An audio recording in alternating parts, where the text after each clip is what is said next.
Irmã Martins, talvez seja uma pergunta até indelicada. Indelicado? Mas, ok, deixa eu apertar meu cinto de segurança aqui então, que pronto, pode vir, manda bala. Eu tenho uma colega de trabalho que ela é negra e às vezes eu fico constrangida de falar da igreja para ela. Eu falo de vários aspectos, mas eu sei que esse assunto é muito delicado para ela. E eu sei que é uma barreira para ela aceitar mais a igreja por causa disso.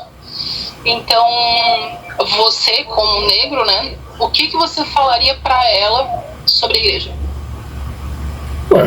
O que eu sempre falo para todo mundo, que é a igreja de Jesus Cristo, do Santo dos Últimos Dias, que Deus existe realmente, que Ele é um Pai amoroso, que tem um grande plano de felicidade, e para que nós possamos ter essa felicidade eterna, Ele mandou o Filho dele, Jesus Cristo, para sofrer, pagar pelos nossos pecados, e nos dar a oportunidade de nos arrependermos e de virmos a Ele. E se nós viermos a Ele, então precisamos fazer um convênio com Ele através da ordenança do batismo e recebermos então o Espírito Santo pela imposição das mãos, e a partir dali guardar os mandamentos para que nós possamos um dia retornar à presença de Deus e desfrutarmos de todas as bênçãos, todos os privilégios que Deus tem, como um Pai amoroso, tem para todos os seus filhos e filhas.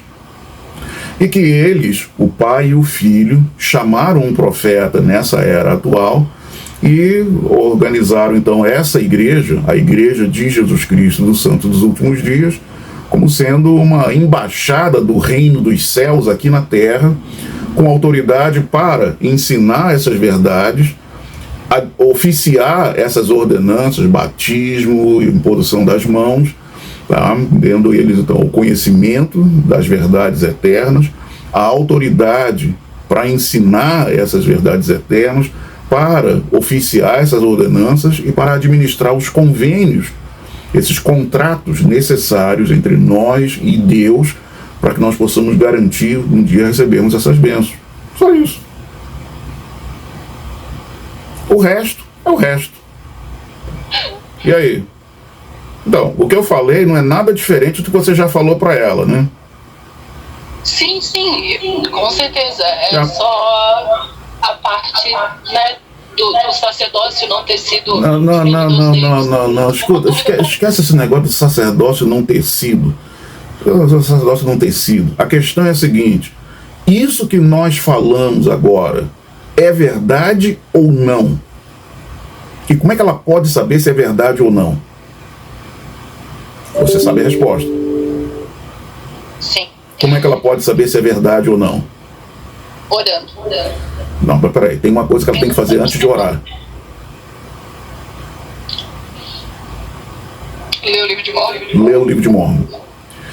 Irmã, olha, nós podemos falar, tá? Podemos falar sobre a proibição do sacerdócio aos negros e a restauração do sacerdócio. Eu digo restauração porque os negros recebiam o sacerdócio antes de 1852. Podemos falar isso até a gente perder a voz, até ficar rouco. E não vai resolver, não vai trazer ninguém a Cristo. A história é complicada, tá? É bagunçado o negócio, tá? Não devia ter acontecido, mas aconteceu, e não vai adiantar explicar isso. Então o que resolve? O que resolve é isso, é a pessoa obter um testemunho. Deus realmente existe, Ele realmente organizou essa igreja, Ele realmente colocou essas pessoas imperfeitas como seus profetas, videntes, reveladores e apóstolos de Jesus Cristo. Quando a pessoa recebe um testemunho de que isso é verdade, olha, dali ela vai em frente. Vai ter coisas, todos nós vamos ter alguma coisa, irmã, em alguma época da nossa vida, que você, poxa, coçar a cabeça aqui é meio difícil, tá bom, mas aí a gente vai dizer, mas eu tenho um testemunho, né? Eu vou continuar firme na igreja, mas essa aí tá difícil de engolir isso daqui, viu? Todos nós vamos ter isso, mas é o nosso testemunho, não o nosso estudo, não explicações que vai resolver a coisa, vai ser o testemunho. Porque tem muitas coisas que, olha, pode estudar o quanto for, não vai resolver. Esse é um daqueles assuntos. Pode estudar o quanto for, não vai achar nenhuma explicação que seja razoável, satisfatória, não vai. Então é aquilo. Eu tenho um testemunho. Joseph Smith foi um profeta? Foi. Brigham Young foi um profeta? Foi. Brigham Young impôs isso daí, de fato, ele impôs isso daí. Devia ter imposto? Eu acho que não. Agora, isso é uma questão entre ele e Deus. Ele deixou de ser profeta por causa disso? Não. Ok? Mas ele vai ter que responder sobre isso diante de Deus, não diante de mim. E como eu sei que Deus já garantiu a Brigham Young que ele ia ter a exaltação dele, que ele foi selado para a vida eterna, ele recebeu a exaltação dele, já foi selada a ele, lá em Nauvoo. Então, olha, eu não tenho que me preocupar com isso. Jesus Cristo pagou por aquilo também. Foi um erro? Olha, tudo indica que foi um erro. Mas Jesus Cristo pagou por ele. Então, se eu acredito na expiação, se eu tenho fé na doutrina da expiação de Jesus Cristo, eu deixo a coisa para lá. Então, no fim das contas, voltamos ao quê? Testemunho. Eu tenho um testemunho do poder da expiação de Jesus Cristo. Então, isso aqui foi um erro? Foi. Então, Jesus Cristo pagou por ele. Está resolvido. Ok? Então, focaliza no livro de Mórmon e na obtenção de um testemunho, e você vai trazer essa irmã cada vez mais próximo da pia batismal. E depois, continua ajudando ela a reforçar esse testemunho. Isso vai trazer ela cada vez mais próximo da porta do templo de Curitiba. Legal? Ela fez legal aqui. Tá bom, ela já sabia disso, ela já sabia disso. Ela só queria ver se eu tô ainda ali, tá firme, forte no evangelho. Queria só testar. Tá bom, tudo bem. Passei, não passei no teste? Passou. Presidente, a minha pergunta... Peraí. Presidente de quem? Seu presidente, tá, é Leandro Peixoto. Ou então seu presidente do Quórum de Elders. Aqui não tem presidente nenhum, aqui tem residente. Residente aqui em Laía, no Havaí. Presidente. Irmão Martins, na minha pergunta... Mas diga, bispo, em que posso ser útil? Existem muitas perguntas, mas eu vou fazer uma que especial para mim. É possível ter a mesma sintonia com o Espírito Santo hoje, como a que tínhamos na missão? Eu tenho sintonia do Espírito Santo hoje, mas diferente. É possível hoje? Não. A mesma? Não, não é possível. Mas você pode ter uma melhor ainda. Porque, veja bem, você quer ter a mesma sintonia que tinha quando tu tinha 18, 19 anos de idade? Não dá. Você já passou anos, você casou, tem filhos? Tenho. Então, você vai ter uma sintonia muito maior do que você tinha quando era um jovem missionário. E agora, nesse período que você está servindo como um juiz comum em Israel, ainda mais ainda. Que, olha, se você tivesse sintonia do que você tinha quando estava na missão, você estava perdido agora aí. Ia estar mais perdido que cego em tiroteio. Não, é muito maior, porque você entende a vida muito melhor. Você sente certas coisas muito melhor do que quando tinha 18, 19, 20 anos de idade. Por isso que eu disse, não tem como sentir o Espírito da mesma forma que sentia quando era missionário. Agora, você tem lembranças daquele período que, poxa, isso, aquilo, na missão, tal. Mas era um período em que você acordava de manhã, tá? Comia, bebia, respirava o evangelho. Agora não. Você tem crianças, tem esposa, tem trabalho, tem emprego, tem impostos, tem uma porção de coisa para se preocupar, não é? Né, o Bentinho faltando ali, ó. Bonito garoto. Quem é você? Muito prazer. Futuro Helder Thomas Matos. Mas você vê, bispo, como é que a coisa funciona? Lá na missão, a gente era só evangelho o dia inteiro. só evangelho o dia inteiro. Agora não é evangelho o dia inteiro. Agora tem uma porção de coisas. E a gente procura aplicar princípios do evangelho nas coisas que nós estamos fazendo. No nosso emprego, né? Nos nossos relacionamentos familiares, relacionamentos com os amigos. Lá na missão, a gente não via televisão, não jogava videogame, não namorava, só namorava por carta ou por e-mail, não sei da sua época como é que era, mas não sei o quê. Agora não. Lá você tinha um companheiro 24 horas, que era o seu companheiro de missão. Agora não. Você não tem companheiro 24 horas. Mas por outro lado, você dorme com sua esposa. Coisa boa, né? Na missão não tinha isso. Muito melhor. E olha aqui, olha só. Você tem essas belezinhas aí ao seu redor aí na missão. Não tinha isso. Então você tem muito melhor acesso ao Espírito Santo hoje. As coisas que essas belezinhas aí vão falar em casa, numa reunião familiar, quando você ouve suas criancinhas aí fazendo oração bonitinhos lá, missionário nenhum vai sentir o Espírito como um pai e uma mãe sente. Não é, Thomas?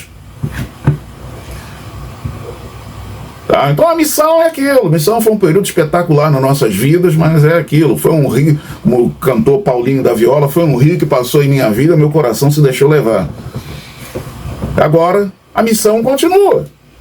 Só que continua com uma porção de outros aspectos. Educação, emprego, casamento, filhos e por aí vai. Serviço na igreja, chamados na igreja. Então tem o Espírito Santo, sim, muito melhor do que tinha na época da missão. Valeu, bispo. Mas diga aí. Irmão Martins, a minha pergunta é relacionada ao arrependimento. É importante. Isso. A gente tem a parábola do filho pródigo, que sai, gasta toda a sua herança, retorna, o pai o perdoa, e o filho que sempre foi fiel fica um pouco triste pelo pai ter matado o melhor, o mais cevado lá para ele, ter feito uma festa, reunido toda a família e tudo mais. O que a gente ouve na igreja é como é que eu posso dizer? Vou tentar ser claro, duas traduções relacionadas a essa parábola. Aí eu gostaria da sua ajuda para poder solucionar isso. Não, irmão, eu não tenho uma tradução, eu não conheço grego. O Novo Testamento foi escrito em aramaico e grego, eu não falo nenhum dos dois idiomas. A interpretação dessa parábola. Ah, sim? Ah, tá, tudo bem. Tá, perfeito. O que acontece? Dizem que o filho que voltou, ele não vai ter mais a herança, ok? Mas o pai que perdoa tudo. Essas duas coisas que eu gostaria de entender. Se o arrependimento, o perdão, ele cura tudo e ele vai ter parte na herança novamente, ou ele realmente está longe, ele perdeu a herança, ele não tem chance mais. Eu acho que seria bom dar uma olhada na Doutrina e Convênio, seção 132. Doutrina e Convênio, seção 132, versículo 26. Está com Doutrina e Convênio? Diz assim: em verdade vos digo, se um homem se casar com uma mulher, de acordo com a minha palavra, e eles forem selados pelo Santo Espírito da promessa, segundo o meu preceito, e ele ou ela cometer qualquer pecado ou transgressão contra o novo e eterno convênio e toda sorte de blasfêmias, e se eles não cometerem assassinato, derramando sangue inocente, ainda surgirão na primeira ressurreição e entrarão para a sua exaltação, mas serão destruídos na carne e entregues às bofetadas de Satanás até o dia da redenção, diz o Senhor. Então o que vai acontecer com eles na eternidade? Bem claro. Bem claro. O que vai estar claro que vai acontecer com eles na eternidade? Para a sua exaltação. Tá bom. Se eles se arrependerem. Tá bom, ok. Legal, E né? é como o senhor falou, que talvez a gente não compreenda o sacrifício expiatório de Jesus Cristo. A gente acha que talvez Não, atinja, mas essa ele vai é até os longínquos. uma das coisas que a gente não compreende. A segunda coisa que a gente não compreende é o terceiro personagem, tá, na parábola do filho pródigo. Quem é o terceiro personagem? Vamos lá, presidente. Ué, tem o filho pródigo, tem o irmão do filho pródigo. E qual é o personagem que geralmente a gente não para prestar atenção? O pai? O pai do filho pródigo. Você é casado? Só. Tem filhos? Aqui, ó, 4. Ah, você, aqueles são seus. Ok. Qual deles, tá? Tomara que nunca aconteça. Mas qual deles, Nenhum. se um dia aí ficar um filho da pá virada aí, você expulsaria de casa e nunca mais aceitaria de volta? Qual deles? Nenhum. Nenhum. Agora, olha só, você, irmão, um homem imperfeito, está dizendo isso, não, eu jamais expulsaria um filho, jamais não deixaria de aceitar um filho meu. Agora imagine nosso Pai Celestial, que é perfeito e que nos ama perfeitamente. Então, o que está lá na parábola do filho pródigo vamos dizer assim, é um vídeo, tá? Se você fizer um filme, é um vídeo que o vídeo para antes do final da história. Nós não sabemos o final da história. O Salvador não contou o final da história. O que aconteceu com aqueles dois filhos, com aquele pai depois? O Salvador não disse. Então aquele filho voltou, atorrou a herança dele lá, enfiou o pé pelas mãos lá, não sei o que, fez uma opção de besteira na vida e voltou. O pai botou lá uma roupa elegante nele, botou um anel, disse, olha, para e pensa. Botar manto, botar anel, tá? É isso mesmo. Lucas capítulo 15, Novo Testamento. Deixa eu voltar lá. Isso. Trazei depressa a melhor túnica, vestir com ela e ponde-lhe um anel na mão e sandálias nos pés. Anel, túnica, sandálias. Eu não sei não, irmão. Eu acho que isso daqui, tá? Manto, anel e sapatos. Já viu isso em algum lugar? Por exemplo, lá em Curitiba.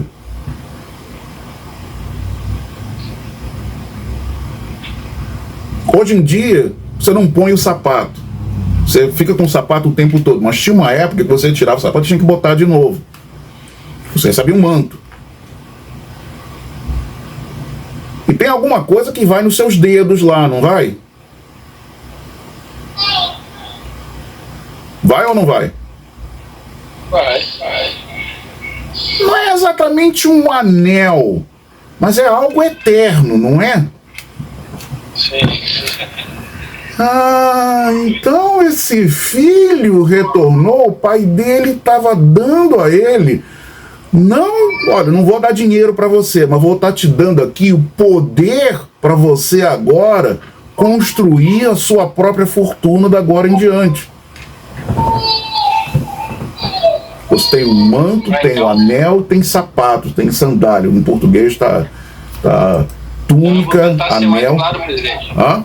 Então não existe aquele negócio de ele não participar mais da herança do pai. Se não participar da herança do pai, para uma pessoa dizer que ele não vai participar da herança do pai, a pessoa está dizendo a expiação de Jesus Cristo não é infinita. O poder da expiação de Cristo não é infinito. Tudo bem, presidente. Isso para mim tem um significado importante, sabe por quê? Não. Porque quem me passou isso foi o professor do instituto. Que bom! Que o filho pródigo, a gente tem que interpretar a parábola. Olha, que a gente não pode perder a nossa herança. Então, olha, parte da de Jesus Cristo. Olha, não critique seu professor do instituto, não, porque há 35 anos atrás eu teria dito a mesma coisa que seu professor do instituto falou. Mas essa é uma das bênçãos de a gente viver numa igreja em que nós acreditamos em revelação contínua. Não apenas em Salt Lake City, mas aqui, na nossa própria mente, no nosso coração. Em que eu digo, peraí, eu entendia desse jeito, mas agora que eu estudei mais sobre a expiação de Cristo, peraí, se a expiação de Cristo realmente é infinita, tá lá, a mulher que prestou esse testemunho de Mórmon, uma expiação infinita, eterna, não pode ter limite. Com exceção daqueles que cometem o pecado imperdoável, que é o derramar sangue inocente, que está explicado em Doutrina e Convênios 132, versículo 27. Tá? E não tem ninguém na sua ala, na sua estaca, não tem ninguém que esteja em condições, sequer tenha condições de cometer o pecado de derramar sangue inocente, conforme está em Doutrina e Convênios, seção 132, versículo 27. Então, não é que o seu professor do instituto, que não sei o que, não, olha, era o entendimento que o professor do instituto tinha naquela época, e era o entendimento que eu tinha 30 e tantos anos atrás, mas não é o entendimento que eu tenho hoje. Provavelmente seu professor do instituto também já não está pensando da mesma forma. Então, peraí. Se a expiação é infinita, o poder é infinito, não pode ter limite aqui. Meses atrás, presidente. Eu é recente. Tá, tudo bem, não tem problema. Não tem problema. Lembra... Não, você não vai lembrar porque você não estava lá. Mas quando o governo dos Estados Unidos enviou tropas do exército para suprimir a tal da rebelião de Utah, eles ouviram bizu, fake news, não existe só hoje em dia não, existia naquela época também. Então eles disseram lá que ouviram lá em Washington que sobre a tirania de Brigham Young e seus apóstolos que estavam se rebelando contra os Estados Unidos. Aí o presidente dos Estados Unidos mandou tropas federais lá, o exército lá, para suprimir essa rebelião que não existia. Não existia. Tá? Foi um negócio lá, fofoca de um juiz lá, que o cara era de maus bofes, não gostava da igreja. Ele chegou lá em Utah com a amante dele, disse que era esposa, mas era amante dele. O pessoal descobriu que era amante dele, a esposa estava em casa, ela não sabia por onde, enfim. Cara de maus bofes lá, aí o cara acabaram expulsando ele de lá, e aí ele voltou para Washington com cobras e lagartos. Muito bem. Mandou. Aí, quando receberam notícia, então, de que as tropas federais estavam vindo, Brigham Young, então, falou, não, vamos pegar aqui, era conferência geral. No sábado falou, nós vamos pegar, nós vamos lutar, que não sei o que, vamos nos defender, No dia seguinte, domingo, ele chega lá no público e diz, olha, ontem vocês ouviram Brigham discursando, hoje vocês vão ouvir o presidente da igreja. E falou, não vamos matar ninguém, não. Nós vamos sim, nós vamos lá para as montanhas e vamos retardar a entrada dessas tropas federais no território. Então vamos fazer todo tipo de coisas lá, tá, para retardar os caras, para eles passarem o inverno lá onde eles estão. Enquanto isso, nós vamos preparar a cidade para eles virem. Foi onde eles cobriram de terra lá todas as fundações do templo, em Salt Lake, não sei o que, botaram uma plantação em cima e tudo para o pessoal não ir profanar o que eles estavam construindo lá. Mas é interessante, de um dia para o outro, está lá em Jornal dos Discursos. Um dia ele falou, não, vamos lá, vamos lutar, que é nosso direito, não sei o que. No dia seguinte falou, ontem vocês ouviram Brigham, hoje vocês vão ouvir o profeta de Deus. E falou, não é nada daquilo. Às vezes acontece isso. É aquilo, nós estamos sempre aprendendo. E às vezes tem coisas que eu ensinava isso, agora eu não ensino mais. Tem uma meia dúzia de coisas que eu ensinava 25 anos atrás e não ensino mais hoje em dia. Pessoal, eu entendo melhor hoje em dia. E às vezes tem coisas de uma semana para outra. Poxa, eu não tinha pensado nisso. Caramba, olha, legal. Tá? Então dá uma colher de chá pro professor do instituto lá, tá tudo bem. Tá? Perfeito, obrigado, presidente. Não por isso.